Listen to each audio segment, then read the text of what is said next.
You want to destroy my property, you miserable little man? Well, guess what? The FBI is here for you, not me. This is all your fault.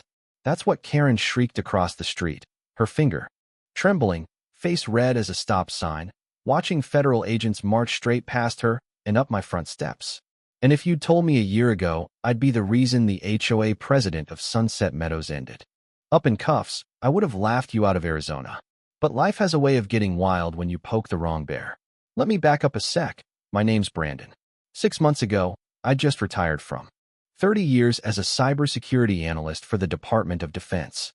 Picture a modest ranch house on a sleepy street, a fresh start after losing my wife, Sarah, 2 years earlier, a man hoping for a little peace, a little sun, maybe a small victory for the planet with some solar panels.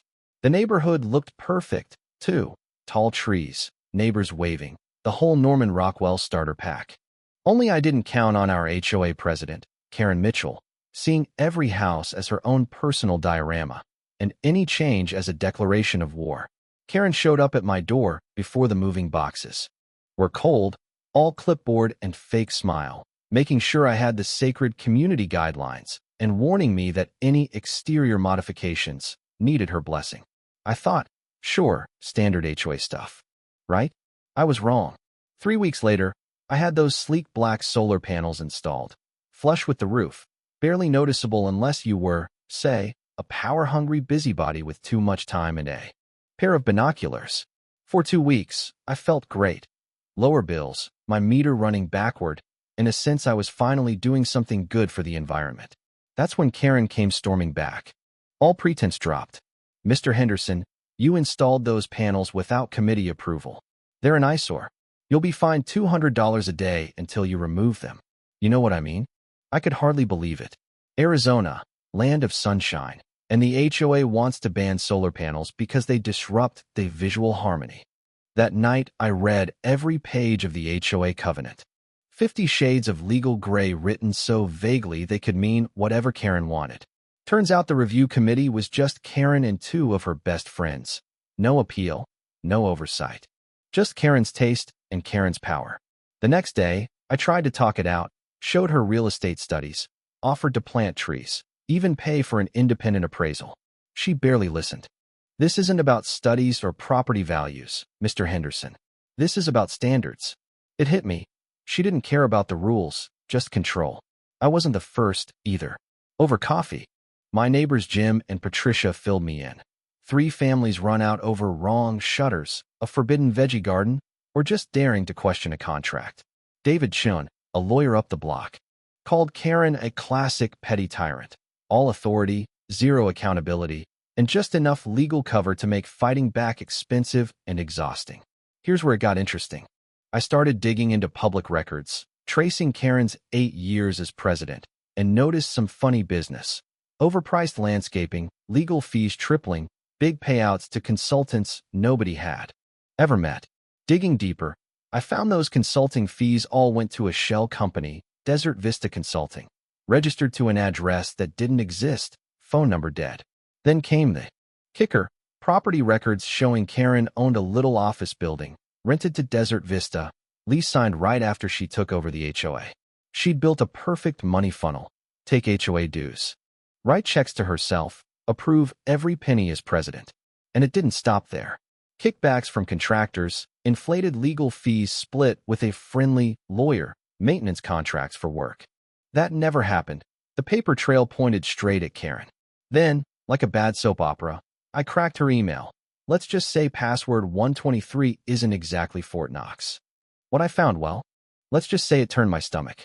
She and her cronies were openly discussing how to hide money, forge invoices, target problem residents, even coordinate with a corrupt city inspector to hammer folks who asked too many questions. And the emails linked her to a whole network. HOA presidents across the city, calling themselves the Community Standards Alliance, swapping tips on embezzling money and dodging audits. So, what do you do with a bomb like that? I could have just handed it to the cops, but you and I both know the wheels of justice grind slow, unless you add a little fuel. I organized every bit of evidence, fake invoices, bank records, emails, even witness statements from neighbors.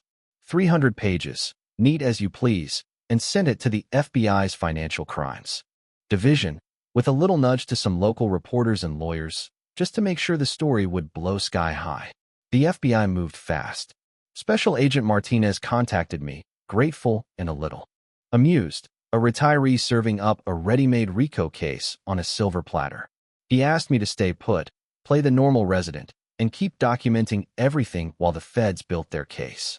Meanwhile, Karen cranked the pressure. Fines for my solar panels, fines for my trash cans, fines for my grass. Letters threatening legal action, citations for my car. You ever seen someone try to break a man with paperwork? It's almost funny if it's not happening to you. Then came Karen's big move, showing up in my yard with a couple of contractors, ladders ready, intent on ripping those panels right off my roof. She thought she was above the law, her clipboard the only badge she needed.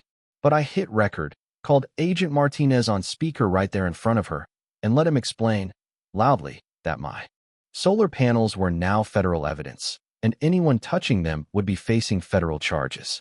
Those contractors dropped their tools like they were hot coals and took off so fast they almost left tire tracks. Karen stood there, red-faced, screaming about harassment, threatening to call her lawyer as 3 black SUVs rolled up and federal agents swarmed her yard. I'll never forget the look on her face. Anger, disbelief, then finally fear as Martinez read off search warrants for her home and office. Neighbors poured out to watch the spectacle. By sunset, her world was toast, boxes of documents hauled away, her mugshot all over the news, residents lining up to tell their stories. Jim and Patricia, Marcus with his landscaping, Jessica with her garbage can nightmares, everybody finally got to be heard. Karen and her alliance were charged with fraud, racketeering, and enough white-collar felonies to fill a bingo card. The HOA's insurance dropped her like a hot potato. Her house ceased to pay back the stolen money, and the lawsuits started flying. Sunset Meadows finally got a real board, elected in an emergency vote, who fixed the rules, welcomed solar panels, held town halls, and ran things in the open.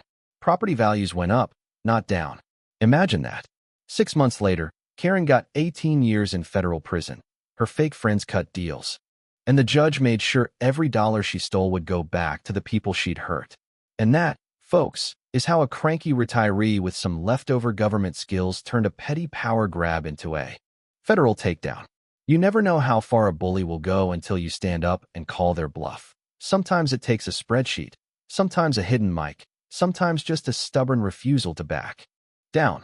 These days, I watch the sun glint off my solar panels, the sound of kids playing in yards where folks used to hide from the HOA. Sunset Meadows is finally the kind of place Karen always claimed she wanted, just without her in it. And you know what?